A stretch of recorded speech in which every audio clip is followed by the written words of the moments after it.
What you're doing when you do that is you're saying, oh, I'm relevant. And what is relevance? Relevance just means that it matters, right? So you're saying, I matter, like I exist. And you just want to know that you're not alone. From the TED Audio Collective, this is Design Matters with Debbie Millman. On Design Matters, Debbie talks with some of the most creative people in the world about what they do, how they got to be who they are, and what they're thinking about and working on. On this episode, a conversation with Bobby Hundreds about identity, brands, and brand identity. I believe in brands that are living, that continue to adapt, that continue to grow. With no fees or minimums on checking accounts, it's no wonder the Capital One Bank guy is so passionate about banking with Capital One. If he were here, he wouldn't just tell you about no fees or minimums. He'd also talk about how most Capital One cafes are open 7 days a week to assist with your banking needs. Yep, even on weekends. It's pretty much all he talks about. In a good way. What's in your wallet? Terms apply. See CapitalOne.com/bank. Capital One N.A. member FDIC. Support comes from Wise, the smart way to manage the currencies you need around the globe. Fed up with losing out to hidden fees when you send money abroad with your everyday bank? Choose the smart way. Wise. You can count on the exchange rate you'd usually find on Google. No unwelcome surprises. Plus, ditch that "where's my money" feeling. Most transfers arrive in under 20 seconds. Join millions, saving billions on hidden fees. Be smart. Get Wise. Download the Wise app today. T's and C's apply. This podcast is supported in part by Bill, the intelligent finance platform that helps businesses and accounting firms scale with proven results. We often talk about the habits and systems that help people do their best work. For many leaders, that might include building processes that reduce friction and create clarity. That is exactly why so many finance leaders turn to Bill. With AI-powered automation, Bill isn't just moving money. They're simplifying financial operations for nearly 500,000 customers. They're even trusted by over 90 of the top 100 U.S. accounting firms to get it right. That trust is built on scale. Bill has securely processed over $1 trillion in real transactions, supporting teams in handling payables, receivables, and expenses.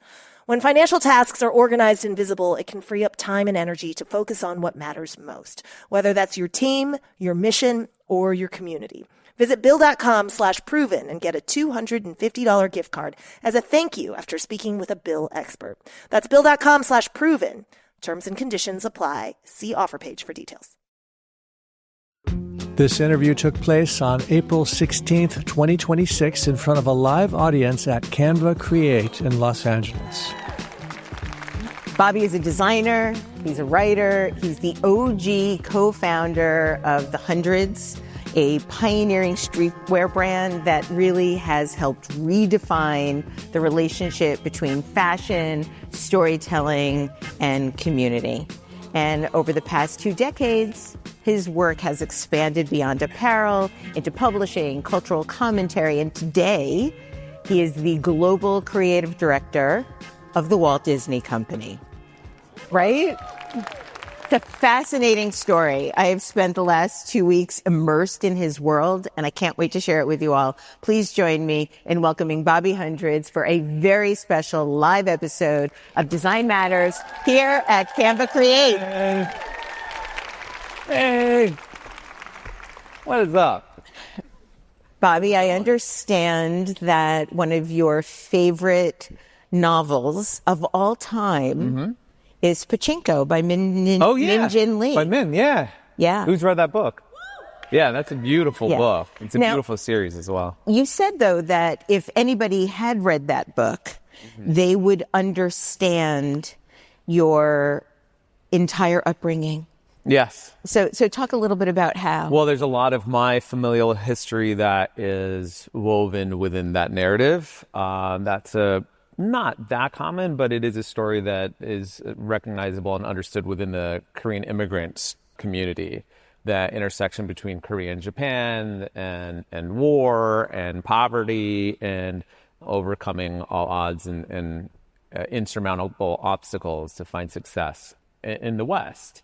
So my parents weren't the subject of that story, but it was very relatable. I think they saw themselves in it. My mom was the one who told me to read that book.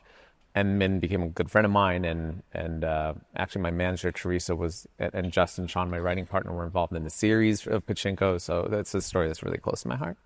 Just as an FYI for folks, Min Jin has a new novel coming out in the fall called American Hagwon. Yes. And I've gotten a little bit of a sneak peek. Oh, really? It's amazing. It's amazing. Even that American Hagwon is about the SAT schools that Koreans and Asian Americans are very familiar with. And so that's why she wanted to meet with me, because the first iteration of that I actually participated in. Participation is like not the right word for what that is. It was SAT boot camp, but that will show up in the book. You grew up in Baltimore. You were born in Baltimore, but you grew up in Southern California, where you described yourself as a minority of a minority. Mm-hmm. Can you talk about what that means and how that shaped how you moved through the world at that time? Yeah. Born in Baltimore. For whatever reason, my parents ended up there. And then we moved to Southern California. And not a lot of Asian Americans in my community, and even beyond heritage, not a lot of people who were attracted to the types of interests that I was drawn to. Even the town itself of Riverside in those days, it was a little bit off the beaten path. People were looking at Los Angeles, and Riverside was kind of this developing community with the orange groves. But there was, especially within the 80s, and this is kind of hard to process even for like my kids today, but there was a really distinct delineation between the mainstream and the underground, what we would consider subculture now, and mainstream and pop culture. And for someone like me, who there weren't a lot of people who looked like me, but I didn't necessarily feel like I was represented or that I belonged within some of those mainstream spaces. Mainstream sports, that was largely devoted to jocks and jock culture. I was not a jock. I was not athletic in that way. I didn't know how to play with teams very well. So there was an entire bastion and a sector over here, a frontier known as the underground or the alternative sports, alternative music, skateboarding. I grew up in the hardcore scene and punk. And that's where I found myself being a minority within a minority within a minority town. You started drawing in secret when you were 3 years old. Yeah. But you felt you had to hide all of your drawings that you were making. Why did you have to keep what you were creating a secret? Yeah, I mean, look, no knock against my parents, especially if you have immigrant parents, you might be able to empathize with this plight and this struggle. You know, they were scared.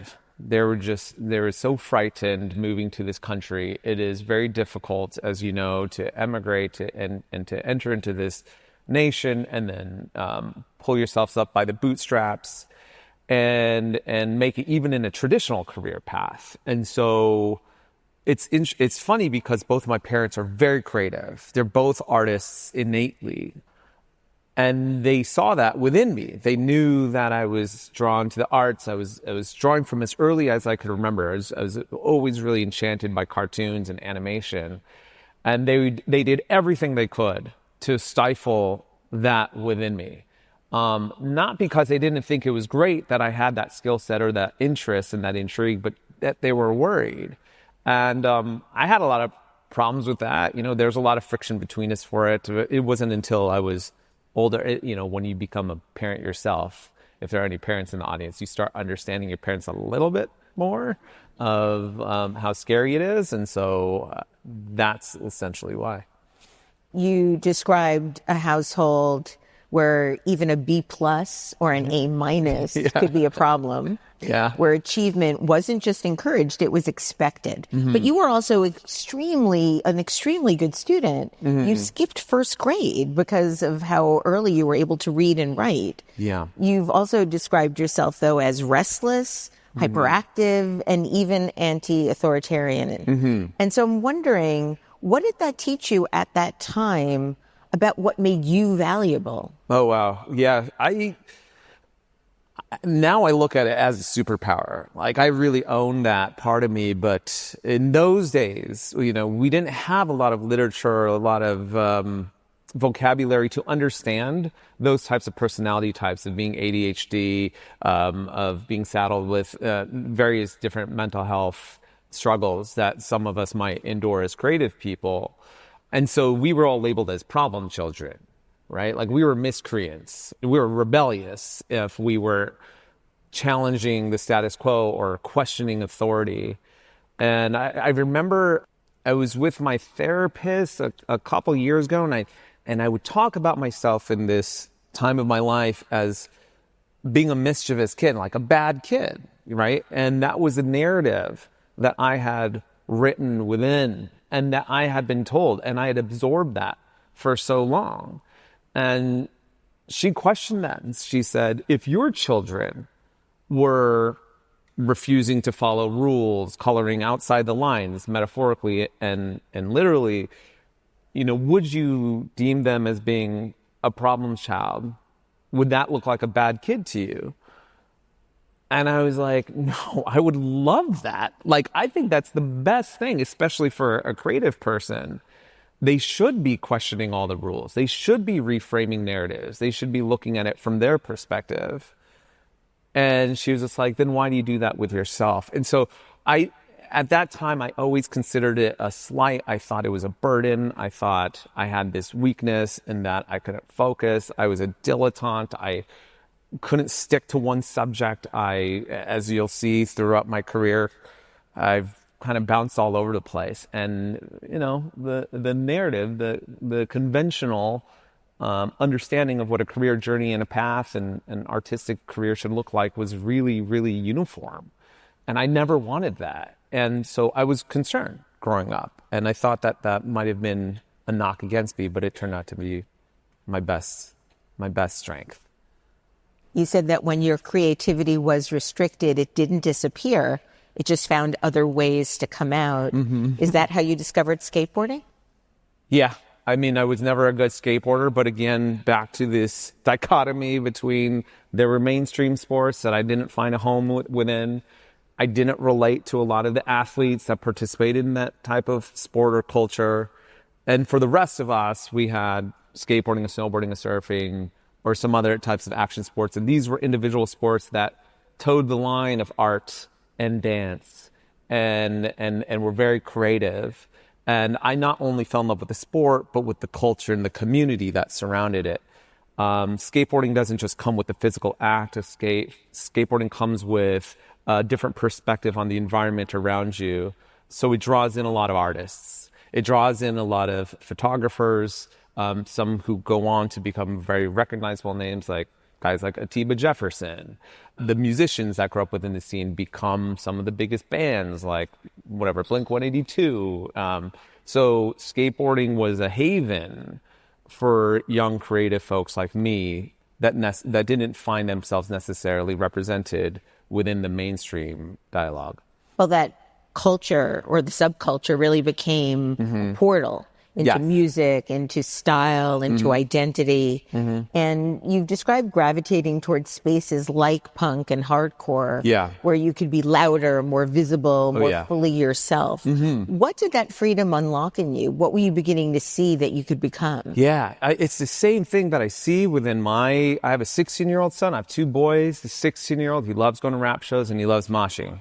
And and I'm sure some of you can relate to this. And that's something that when we were growing up, we would do that at rock shows and punk shows, and now they do it at rap shows, and it's amazing. But I think especially now, there's so much societal pressure and there's so many expectations of young people, and you have to be perfect. You have to be immaculate. You cannot trip. It's recorded. Tyler writes about this on his album. These kids don't even dance because there's phones out and they feel like they're going to get flamed the next day. I think there's so much more expectation now of young people today than there were back then, where we were allowed to kind of roam and make lots of mistakes. We were not on the public stage. We didn't have a YouTube channel or TikTok or an Instagram page where from the get-go all your moves were validated and crowdsourced by strangers. You could sing in the dark. You could sing in the shower, and that was okay. And because of that, now when my son goes out into these venues and he's at these rap shows and he's moshing, he can get it all out. And he can be rambunctious and dirty and messy. And it's okay. It's a safe place for you to exist. And I had that within the punk community also. These clubs, these underground basement shows, these living room shows were a way to feel safe and to externalize all of the pressure and all of the stress I might have had, where I didn't feel like I was doing the right thing in the outside world. But within there, I felt very comfortable and felt very much myself. You then went on to University of California in San Diego. Yeah. And got your bachelor's degree in media and communication. Yes. And you were writing, doing a lot of photography, freelancing. And when I got to the next part of what I thought was my research, I was like, this can't be right. I have to double, triple check this. Bobby went on to law school. Law school. He has a degree in law. Why? Yeah. I don't know. Sometimes I wonder myself. I had graduated from college. I didn't know what I wanted to be when I grew up. I still don't know. I'm 46 years old. I tell everybody I can't wait to figure out what I'm going to do when I grow up. And I hope I never figure it out, to be honest. The world is just so big and there's so much to do. So I graduate college. And by the way, when I'm in undergrad, I came in with 4 majors. I ended up studying everything from media to psychology, theater. And then it was the first year they were offering some semblance of graphic design. And they were calling computing and the arts at UC San Diego. I took every single class I could take. At that time, UCSC had 5 colleges. I was a participant in all 5 colleges. By the end of school, I think I knew almost everyone on campus. I ran for office every year. I just have this voracious appetite I'm very curious. And I just wanted to know everything that school had to offer. But it gets me into trouble when it's like, well, what are you going to do when you grow up now? I'm like, I'm not sticking to one lane. So I couldn't decide. I had analysis paralysis. And I went to Japan and I was writing for a year, and I was learning what this burgeoning street culture was doing out there that was inspired by New York and a lot of these incredible iconoclastic artists from the city. And there were these brands that were coming up, like a Bathing Ape and Neighborhood and Double Taps and street fashion and Bear Bricks and collectability and the idea of Veblen goods within the street space. I mean, I was so enamored by it all. But I'm growing up with this narrative that I have to do the right thing, especially as a son of immigrants. I have to have a conventional and secure career somewhere. And so law school was inviting, very boating in the background, but also I was doing a lot of social justice work at the time and my heart was really set on human rights. So I figured I don't want to go into politics, but if I can understand the system from within, maybe I can enact change in a way that is more impactful than running for office or trying to become a political figure. So that was the primary motivation. And I'm sure I thought also at the time, here, I'm going to make some money. And the money will afford me the luxury of being able to pursue art. That was my mindset going into it. You went to Loyola Law School here in Los Angeles. And when you were there, you met 2 people that really changed the trajectory of your life. The first was one of your professors, a man named Abe Edelman. And when I read this story, my heart just kind of exploded a little bit. I was so charmed by how he influenced you that I was wondering if you would share that with the audience. Yeah, absolutely. So he actually wasn't a professor. You interned. Yeah, I interned for this guy, Abe. I show up. It's my first summer after my first year of law school. Law school is 3 years. And by the end of that first year, I was already very creatively frustrated. I was excelling in all the classes. In fact, in some of those classes, I was ranked first. I was getting the highest scores. But there was one class that I was failing in miserably. I was at the bottom, and it was a legal writing class because I'm a writer. And the way that legal writing is performed is that if the apple is red, you say it's red. You don't say it's crimson. they strip you of all adjectives and fanciful language, and my brain couldn't process it. So I'm getting very creatively frustrated at this point. Everyone takes some type of internship during that first summer of law school. It sets you up for your big job. I walk into the courthouse, and I'm like, all right, who am I reporting to? And there's this guy, and he looked like he was homeless. He looked like a homeless Santa Claus. He had like this gray, wiry beard, and he was schlubby. He had these oversized sweats, and he was just really abrasive as a person. I mean, today we would just say he was spectral. You know, he didn't necessarily like fit within society, and he approached me and I could smell him. Like he had like this scent, and I was just like, well, yo, what is this guy's deal? Like I have to report to this guy all summer. And someone pulled me aside later and was just like, oh, you get to report to Abe. You know, he's the smartest person, not just in the courthouse, but in all of LA County. He's a legend. He's literally memorized the library. So he takes me to the research library. He's like, what's your first case you're working on? And I forget, it was like a crack in a pavement and someone tripped on it and they were suing the city. And he literally like felt the books. He like walked along the spines of the books, pulled out a book, flipped through like page 1039 and it was like, that's your answer. That's the procedure. You're going to follow and write a memo about that. I'm like, did you memorize library? He's just like, yeah. So I work for this guy all summer long. But what I find out is that he has cancer and the cancer is bad. So his friends around him are like, look, you got to go easy with the guy. He's on chemo. He's not acting right. And, you know, he's saddled with this disease. And as the summer goes on and I'm working for Abe, he starts disappearing. He starts disappearing in front of me physically, losing weight. He becomes emaciated. And then he just starts disappearing altogether. He stops showing up. So the last 2 to 3 weeks, I show up to work. I'm starting to report to someone else. I'm doing my job. But the last day of work, I walk into the courthouse and he is giving everyone the reviews. And there's like 9 other interns beside me. And he's going through and I'm last as usual because I'm always late. And he's going down the bench and one by one people are scooting up on the bench and he's just like, all right, you're good. I'll give you a letter rec. See you later. Thank you. People moving in and out. And then he gets to me. And I'm like, what's good, Abe? Like, how are you doing? It's been a minute. You feeling okay? He's like, yeah, I'm good. He's like, you're amazing. You're going to be very successful as an attorney. He's like, you're probably one of the best interns I've ever had. And I was like, amazing. He's like, you're going to have it all. You're going to have all the cars. You're going to have all the girls, all the women. I was just like, plural. Like all this. I was just like, yes, let's keep it going. And then he goes, but you should never do this. He's like, you should never, ever become a lawyer. And I am young, I have this ego and I'm just like immediately, defensive and combative. And I'm like, what do you mean? You just told me that I was going to be a billionaire being a lawyer. I'm going to be one of the biggest lawyers. He's just like, no. One day you're going to be 40 years old like me and you might be dying of cancer. Is that a life that you want to live for the next 20-something years? And I was 23 at the time. The idea of 40 years old to a 23-year-old, I know many of you are in your 20s. You might, I remember when my dad turned 40, I was like, this fool's going to die. I was like, that's it. 40 years old, that's the end, So I was just like, 40 years old? I was just like, no, man, I got a lifetime to lead.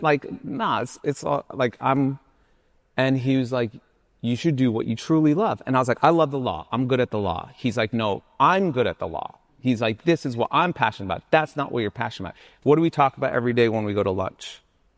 And I was like, no, we talk about case memos. We talk about procedure. He's like, no, what do we talk about?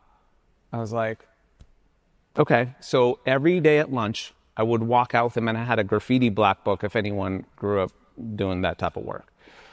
And in my graffiti black book, in the back of it, I had mapped out this brand called Hundreds that my friend Ben and I in law school had just started at the end of the first year. And it was a nothing. It was really a nothing. There were a few designs that I'd sketched out. There was a website, a framework that I built because we did that at the time. And he's like, you take out that book and you talk to me about these stickers you made and you talk about this story you want to get into, these artists you want to work with. He's like, the way you light up when you talk about that, that's what you do.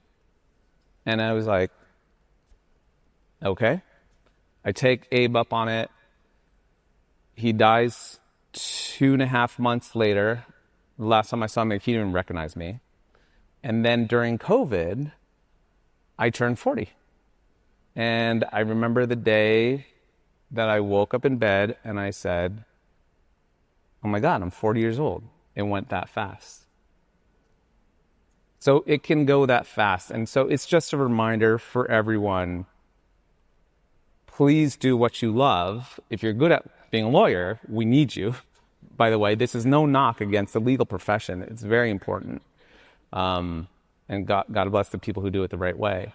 But life can be very short. I'm 46 now. So life just keeps going. And I encourage you all to think about those passions of yours. Thank you for sharing that.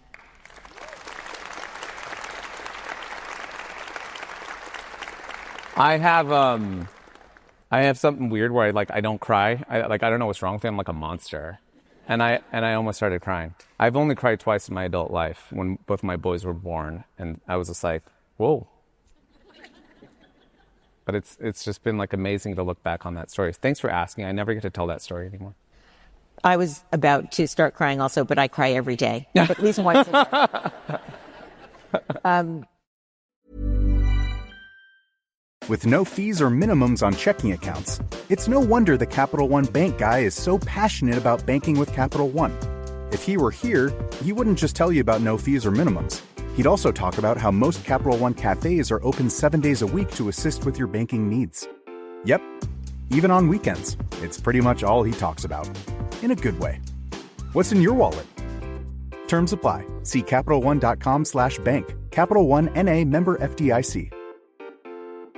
Now more people than ever can bring in their bill for a better deal at Verizon. Got AT&T or T-Mobile? We got you. Xfinity or Spectrum? You too. So tell your friends, your family, your quirky neighbor Jeff. Grab your megaphone and yell it from the rooftop. Get a better deal at Verizon. Because chances are anyone in shouting distance is included. Bring in your AT&T, T-Mobile, Xfinity, or Spectrum bill and we'll give you a better deal on the best network. Come by Verizon today. Best network based on root metrics, best overall mobile network performance, U.S. second half 2025. All rights reserved. Must provide recent consumer mobile bill in the name of the person redeeming the deal. Additional terms, conditions, and restrictions apply.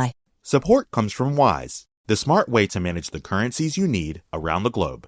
Fed up with losing out to hidden fees when you send money abroad with your everyday bank? Choose the smart way. Wise. You can count on the exchange rate you'd usually find on Google. No unwelcome surprises. Plus, ditch that "where's my money" feeling. Most transfers arrive in under 20 seconds. Join millions, saving billions on hidden fees. Be smart. Get Wise. Download the Wise app today. T's and C's apply. You have the vision for your business. You have the plan. And you just got handed a huge opportunity. But is your business connectivity reliable enough to make a move? Spectrum Business delivers fast, reliable internet, phone, TV, and mobile services, so you're always connected when it matters most. Get connectivity packages built for your business with savings that keep your budget in check. And with fast, reliable internet and 100% US-based customer support, you'll stay connected and ready to bring your vision to life. Learn more at spectrum.com/business. Restrictions apply. Services not available in all areas. So you started the hundreds. You and Ben start the hundreds So we in go and 2003. embark on the hundreds, yeah. With a few $100s, a box of T-shirts, a silk screen. How'd you start? Well, there was no blueprint. There was no YouTube Academy for this type of work, for establishing a streetwear brand. Not only that, but there was no definition of what streetwear There is. was You no said that set there's definition not one of what person. that was. Yeah. There was skateboarding apparel, and there was urban apparel at the time. So late 90s, early 2000s, skateboarding's DC, anything in action sports, which was code for white kids. And then there was urban, Echo and Nietzsche, Rockaware, black kids. And then you're looking at Ben and I, Ben's a Persian Jew from the Valley. I'm a Korean American kid that grew up in Riverside. What about us? And so even for us, we didn't have models to follow. We didn't have an industry to necessarily excel and thrive in. And so it was on us to create what that roadmap could look like. Not just for us, by the way, but for the community. which was eventually what led to our success, is that we created a stage for everyone to exist, as opposed to just making sure that we were okay. It was very scrappy, no money. Still no backers or investors in what we do. Initially $600 each. That's all we had in our bank accounts. We just put it right in. Made a bunch of shirts with our friend who's a screen printer in the Valley, and there's a great story about this in my book too.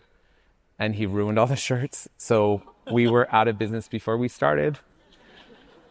And then we had maybe 20 shirts that were salvageable, and we just sold them at the trunk of our car to our friends and said, like, anything you can donate, please throw it back in. And then we turned that over, and we turned it over and over and over again. And we got to a place where we were starting to develop collections, backed by an online narrative through a thing called the blog, which in 1999 Blogspot launched, blogger.com, and it was a way to live journal. And I thought that was really important for someone like me. As you can tell, I'm a storyteller, but I didn't want to just create another clothing company where the art was just because. There had to be a reason and a purpose, and there had to be a narrative and a story and that I wanted to tell through these t-shirts. I didn't want the art well, that looks cool, I'll buy that, or that brand is supposedly hot because so-and-so's wearing it, so I'm going to purchase that hoodie.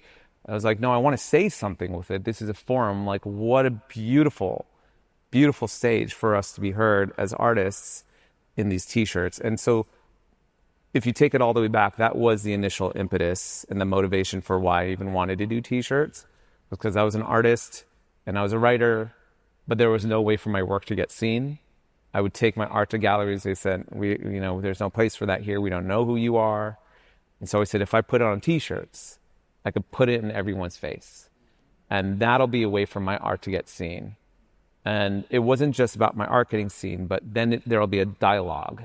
If I wear a shirt like this, a person seeing it might say something. It might get a reaction. It might confuse them, might make them angry, or they might say, I love that shirt. What is that about? And now there's a relationship forging between the person wearing it and the person seeing it and observing it, and then that's community. So that's how I looked at the entire premise of a t-shirt brand. And we went into these stores. We weren't just there to sell streetwear. We were there to sell community. Like, this is a way for us to forge new relationships and friendships within the cities that we sell in. There was also, and still is, quite a lot of wit and intelligence built into the design that you do. And very early on, you were doing parodies. And you did quite a few parodies with Mickey Mouse. So I did. Oops. So is it true? Well, is it true that Disney execs came to the Hundreds booth at a trade show? Yes. And told you to stop, where they'd sue the pants off of you? Yes. Yeah. So how did that turn into an actual official collaboration? Yeah. Well, exactly that. They were someone that was sympathetic on their side. And it took him and his discernment to approach us at a show and say, you really have to stop doing that. They're about to sue you back here, but I got you. There's a guy named Les Chetko. I was just texting with him right before I came out. But Les was the one that was at Disney at the time. And he knew what was happening with it. He had the foresight, he had the sensitivity to culture to understand what was happening in this bubbling streetwear market. And he knew that Disney, as an entity, as a studio, could always use more relevance, especially with young men. And if we collaborate with them, with these young designers that sell to these male demographics, that's a way that Disney can find more permanence within some of these different scenes and cultures. And so he's like, what if we did it the right way? Now, here's the thing with collaborations, and I always followed this philosophy, which was, number one, when we collaborate with anyone, and I even carry this into the latter stage of my career now, you only do it from a place where it says something about you that you can't say for yourself. And so what we're trying to avoid is developing monolithic brands that are just one face. And I want to feel like we're multifaceted, not unlike people. So the best brands are like a best friend, right? You don't want someone who's just one note and says the same thing and can only deliver like the same type of response or comfort. You want friends that are complex and complicated and nuanced, because we are as humans. But we've gotten into such a rut and a routine in the way that we develop brands. And it's because of even the way that the word sounds. Like, it's a permanent brand where this is what it's locked into, and this is forever what it'll be. But I believe in brands that are living, that continue to adapt, to continue to grow, that make mistakes, that one day might be over here, one day might be over there, just like a person would. And so collaborations are the best way to express that and communicate that. I have a deep, deep love and adoration for Disney, for the animators, for Imagineering, for the art departments there, and especially their storytelling. And so historically or traditionally, I would have never wanted to work with a big company or a corporation or a studio like that. But was there a way for us to work with them in a way that highlighted a nuance of our brand that I couldn't share for myself? And that was doing a collaboration with Peter Pan's The Lost Boys, and then more collaborations came along the way. And you did a few collaborations. In the meantime, the Hundreds is growing. Yes. You have some volumetric growth. Jay-Z is photographed wearing a T-shirt. He's on the cover of USA Today. And then you make a very deliberate decision to scale back. You and Ben want to keep focused on community, and you want to keep it very intimate and with a lot of integrity. Yeah. 12 years later, you're sitting in your studio, you get a call from somebody at Disney like, "Hey, Bobby, what's up? Yeah. Well, Want to come be our chief design officer?" Like, how does that work? Sure. Yeah. There's not a lot of detail out there about that. The timeline is not, it wasn't 12 years later, but we are working within the company. And look, that's a great question, because the Hundreds, streetwear is all about this dance between integrity and credibility within a space, which is actually what makes it kind of remarkable, is that there's so much accountability. The community holds your feet to the fire in streetwear, so you can actually only move in a specific way. There's a lot of code, there's a lot of rules, and there's a lot of honor and respect that you have to show the pioneers and also the people around you. So we move as one. And so it was really, really important for us to make sure that we were working with integrity, that we're moving in a way that honored the culture, but also honored the brand, and preserve the legacy and the permanence of what this could be. You know, early on when people would say, what kind of brand do you want to build? And I was like, I want to be like Ralph Lauren or Coca-Cola. Like, I want to be around for 100 years, Levi's. Like, that's a little bit of a different mindset than I see a lot of newer, younger entrepreneurs coming out the gates with. They want to build brands that they want to flip. And there's nothing wrong with that. Again, it's just two different doors into the same room of success. But for us, it wasn't about valuations, and it wasn't about a quick flip. It was and behaving that way or finding capital. It was, I want to create a lifelong story that tells the story of us, of Ben and I, and our friendship. And so I totally lost track of where we were going with that original question, which happens all the time. No, I mean, you're answering all the questions that I had in my head, so it's actually perfect. Yes. But I was actually hoping you would get to where you get the I was phone hoping call. I would get there as well. I'm almost there. No, we will get there right now. Take your time. I have been doing the Hundreds for 24 years. Wild. 23 and almost 24 years. Which is insane, because the people who are buying the brand now didn't exist when we started, which is very humbling also, because if any of you are owners or founders, you develop these brands and you think that people know. You're like, I don't need to tell them where I've been or what I've done. You don't have to tell stories like this. They know. And then I meet kids who are 17 years old who are just like, I think the Hundreds means this, right? And I'm like, no, I got to start over, and you have to keep retelling your story. A year and some change ago, it was Thanksgiving week. I got 3 phone calls within 48 hours, job offers.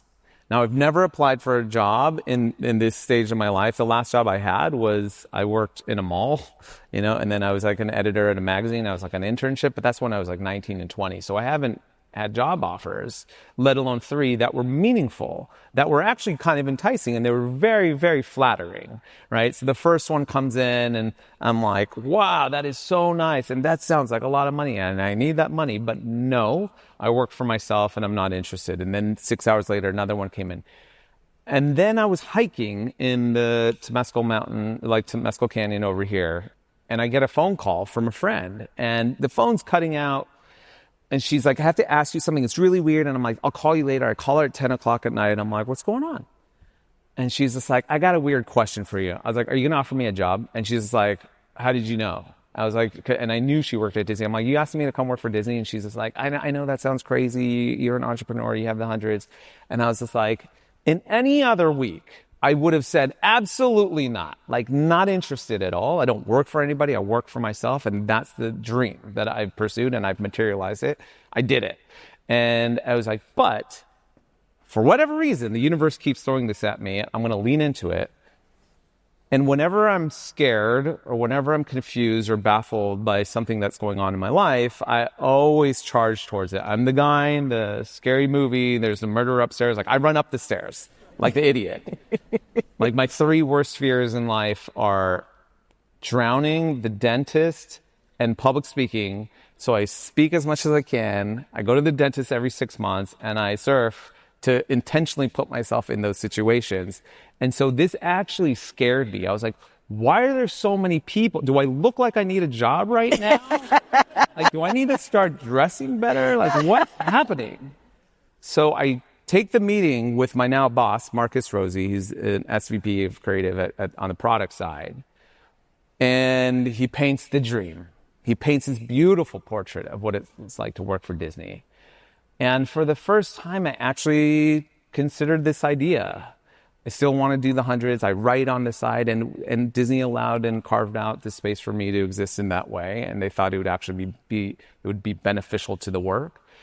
4, 5, 6 months later, so almost a year ago now, I started at Disney as initially the VP of creative for the Americas, and then eventually I became global creative director for products.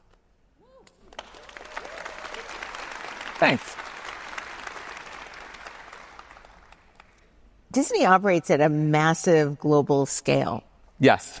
How do you bring community over commodity mindset into that environment, or can you? Yeah, that's a recurring theme in the work that we did with the hundreds. It was always about people over product. And I love that you say community over commodity. I haven't even considered that way. That sounds cooler. All yours. That one's for free. I remember when I joined, and I'm obviously from a creative and artistic community. And half of my community was like, amazing. Like, this is the coolest thing ever. And it makes so much sense. If you really, really know me and you've followed my journey, you know I'll never stay in my lane. I swerve all over the road.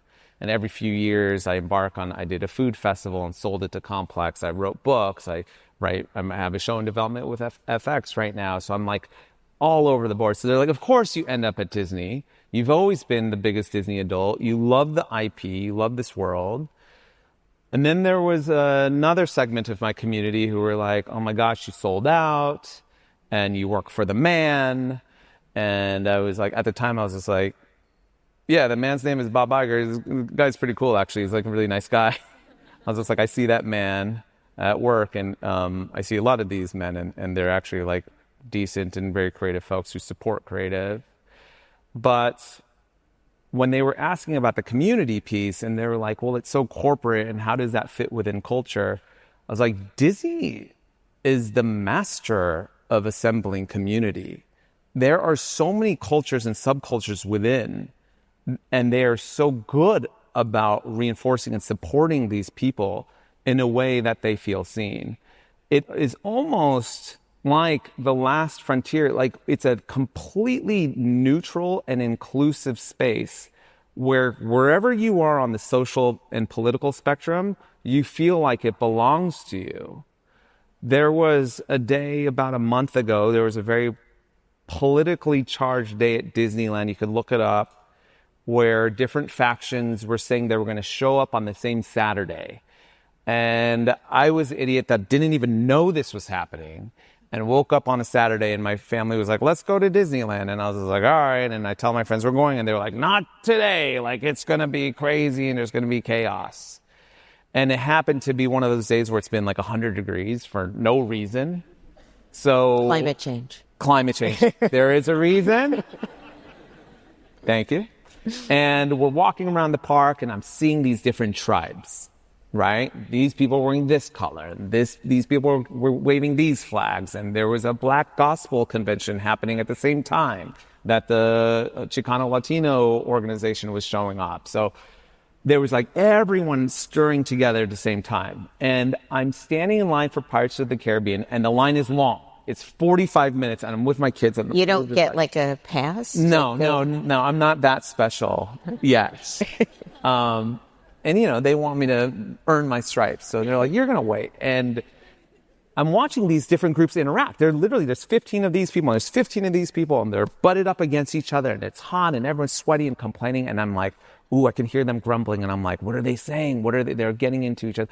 And I lean in, and I hear them go, oh my God, it's so hot. And then this group is just like, oh my God, it's like 110 degrees. Why is it so hot today? And then they're like, but I'm so excited to go on the ride. And they're like, I love Pirates of the Caribbean. I love this part. And I was just like, oh my gosh, these people don't care at all about any of this that's going on in the outside world. Here, they have a shared love for Pirates of the Caribbean and a shared hatred for the weather. And it just brought everyone together into this one last remaining monoculture where everyone is invited in. And so when I think about community and I think about what Disney does in terms of welcoming everybody in, our greatest strength to me is the IP. We have thousands of characters across Marvel, Lucas, Disney, Pixar, 20th Fox, even Nat Geo, ESPN. There's thousands of characters that we own. And just to bring it full circle, this is a big part of the human condition, which is we're always looking for ourselves out there, right? So me growing up, I'm into skateboarding, I'm into hardcore. I don't see that in the media. I'm an Asian American kid in a neighborhood where there's not a lot of Asian Americans, definitely not in media. So anytime an Asian person pops up on screen, I'm like, Asian, right? Like it's a Leonardo DiCaprio meme. Like Asians know this, other cultures know this, where, even if you're into punk rock and you see a punk rock kid on screen, you're like, punk kid, And so what you're doing when you do that is you're saying, oh, I'm relevant. And what is relevance? Relevance just means that it matters, right? So you're saying, I matter. Like, I exist. And you just want to know that you're not alone. We have thousands of characters within the Disney universe where everybody can claim their own, right? Some people are like, I'm an Olaf. And they're like, oh, why is it that one's mine? Like, I'm a Winnie the Pooh. Like, I'm a Deadpool. Like, that's my guy. And what are you saying? You're like, that's the closest to my truth. Like, that's the closest representation of me out there, the avatar of me. And so just to go back, I think Disney are the champions of community. I think they have identified what people are looking for, which is belonging, representation, meaning, and they wrap stories around it, stories that help us make sense of very complex and complicated universes, especially today, where nothing makes sense. We need these narratives to help us through and figure out what's going on. Bobby, we have officially run out of time. No. I know. Okay. I wish I could talk to you for the rest of the day and into tomorrow. I want to ask you one last question. Sure. You said that you made it by making it. Mm-hmm. And you hope to make as much as you can while you're here. What feels most important for you to make next? Oh, wow. I don't have any pie in the sky dream of something that I want to create. When I look back on my career, it's even, there's a lot of kids that walk up and they're like, hey, I have this shirt from this year, or and now vintage is so big that we are kind of like, we're seeing this cycle again of the hundreds where, again, young people who weren't around for it the first time are finding it in thrift and secondhand and saying like, what is this about? And I don't even remember.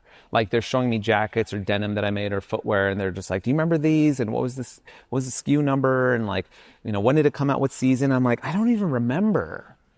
But I remember the people that I worked with all along the way. I remember everyone. I remember everyone I collaborated with. I remember all the artists that we put on a pedestal, that we championed. I remember everyone that I worked with on staff at that time. I'm like, oh, but I remember at that time, this person was here. Oh my God, we had like such a good time. We went to dinner, we went to this party, we like went to Coachella together.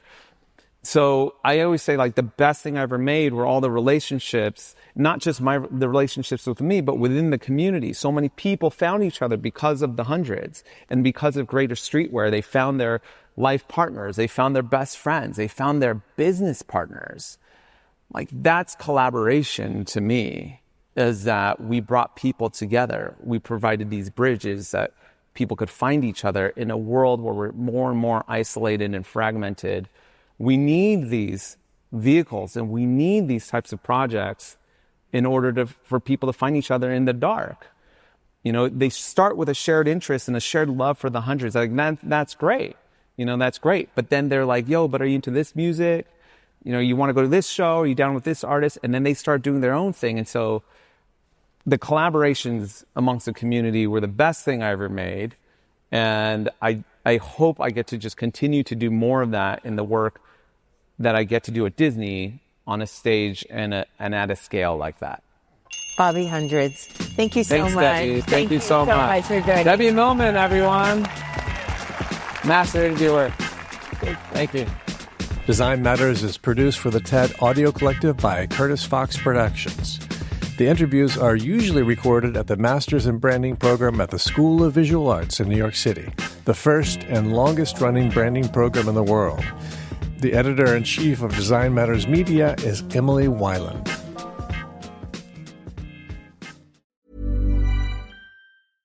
ActiveCampaign is the marketing automation platform built for big swings and big dreams.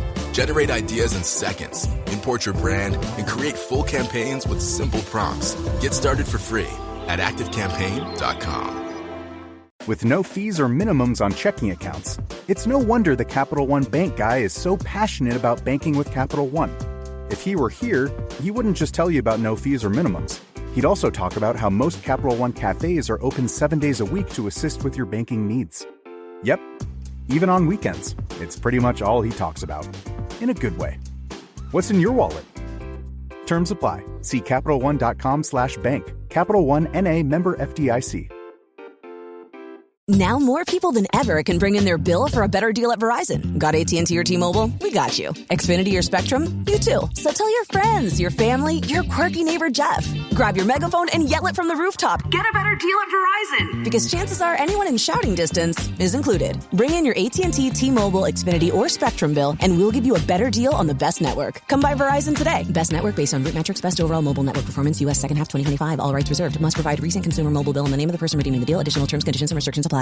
Insurance isn't one size fits all. That's why drivers have enjoyed Progressive's Name Your Price tool for years now. With the Name Your Price tool, you tell them what you want to pay, and they'll show you options that fit your budget. So, whether you're picking out your first policy or just looking for something that works better for you and your family, they make it easy to see your options. Visit Progressive.com. Find a rate that works for you with the Name Your Price tool. Progressive Casualty Insurance Company and Affiliates. Price and coverage match limited by state law.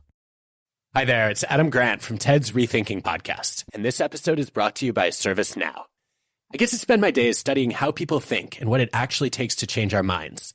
It's work I find deeply meaningful. But even in meaningful work, there's still busy work. The admin, the repetitive processes, the invisible load that pulls attention away from what really matters. That's where ServiceNow's AI specialists come in. They don't just tell you what you should do about your busy work. They actually do it. Start to finish, cases closed, requests handled, no extra work for you. To learn how to put AI to work for people, visit ServiceNow.com.